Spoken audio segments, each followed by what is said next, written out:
Penyebar foto Bapak Talu menikah terancam pidana 3 sampai 6 tahun penjara. Sebelumnya jangan lupa nonton sampai habis. Sesuai pantauan kami, kebanyakan gagal paham, padahal dia belum nonton sampai selesai. Jangan menyimpulkan sebelum Anda selesai menyimak. Tidak sedikit yang menyimpulkan padahal belum menonton sampai selesai, tetapi sudah memberikan tanggapan. Jika Anda suka like, jika Anda suka subscribe. Jika tidak apa-apa. Berdasarkan foto salah satu Bapak Talu Mary menikah, cukup menyita perhatian. Awalnya foto ini dianggap benaran Bapak Talu dan Mary. Tidak sedikit yang beropini, kenapa harus menikah sesuai adat istiadat Nias, itu tidak boleh dan tidak dibenarkan. Tak lama kemudian foto tersebut dikomentari oleh seseorang. Dia mengklaim bahwa foto itu foto keluarganya. Orang tersebut meminta dihapus dan dibuat klarifikasi. Tidak lama kemudian orang yang tidak bertanggung jawab itu menghapus postingannya itu. Tetapi tidak sedikit yang sudah men-screenshot foto itu dan mengoleksinya. Tapi orang yang mengupload foto itu sampai sekarang belum ada klarifikasi modus dan tujuan memposting foto itu. Apalagi permohonan maaf belum juga dia utarakan. Semua orang kaget dan merasa tertipu oleh foto itu. Tidak sedikit yang sudah melihat foto itu dan tidak sedikit yang merekamnya dalam penglihatan mereka bahwa orang dalam foto itu Bapak Talu dan Mary. Cukup mengesankan.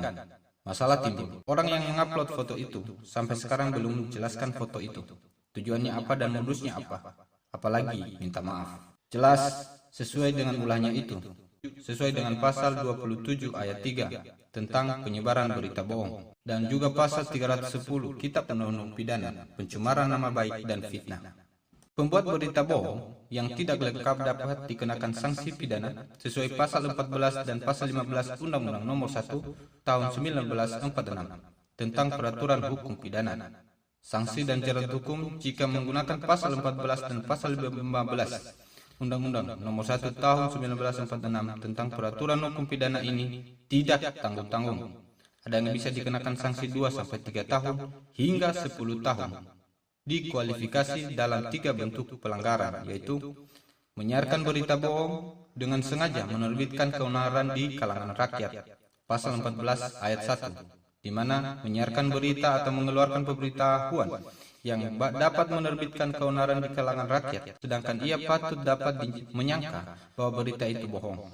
Pasal 14 ayat 2 berbunyi, dan menyiarkan kabar yang tidak pasti atau kabar yang berlebihan atau tidak lengkap, sedangkan dia mengerti dan mampu menduga bahwa kabar itu akan menerbitkan keonaran. Antara pasal-pasal di atas, pasal 14 dan pasal 15 Undang-Undang Nomor 1 Tahun 1946 tentang peraturan hukum pidana lebih mudah dikenakan terhadap penyebar berita hoax daripada menggunakan pasal-pasal dalam Undang-Undang ITE. Karena pasal penyebaran berita palsu atau hoax yang diatur dalam Undang-Undang ITE sangat terbatas.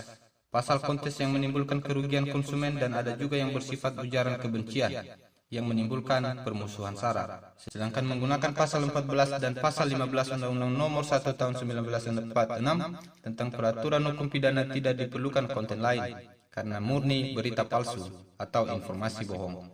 Ancaman pidana bagi pelaku penghinaan, penistaan atau pemfitnah orang lain menurut hukum yang berlaku di Indonesia.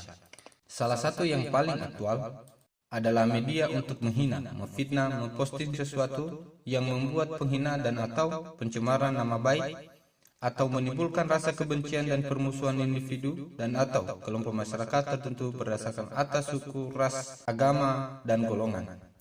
Sesuai dengan pasal 310 ayat 1 Undang-Undang Kitab Undang-Undang Pidana mengatakan, barang siapa dengan sengaja menyerang kehormatan atau nama baik seseorang dengan menuduh sesuatu perbuatan yang maksudnya terang supaya hal itu diketahui umum, diancam karena pencemaran dengan pidana penjara paling lama 9 bulan dan pidana denda paling banyak Rp4.500. Perbuatan menyerang tidaklah bersifat fisik karena terhadap apa yang diserang atau objek memang bukan fisik lagi, tetapi perasaan mengenai kehormatan dan perasaan mengenai nama baik.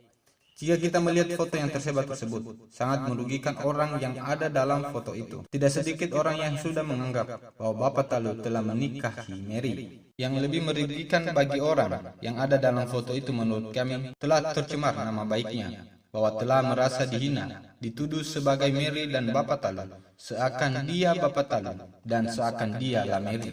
Tidak sedikit yang sudah menganggapnya Bapak Talu dan Mary. Sangat disayangkan, hanya ulah orang yang penyebar berita tersebut, dia mengancam harga diri orang lain. Saran kami, orang yang merasa dirinya yang disebarluaskan itu harus melaporkan ke polisi untuk memperbaiki harkat dan martabat dirinya, yang saat ini tidak sedikit yang mencelanya. Mengingat sampai sekarang juga belum ada klarifikasi dari orang yang mengupload foto itu, seakan dia tidak sadar atas perbuatannya, telah mencemarkan harkat dan martabat orang lain. Sekian dan terima kasih. Bijaksanalah dalam menggunakan jari Anda. Silakan menggunakan kebebasan Anda dalam bermedia sosial, tanpa menghiraukan batas-batas hukum yang telah mengatur dan memberikan aturan yang wajib dipatuhi. Sekian dan terima kasih. Shalom.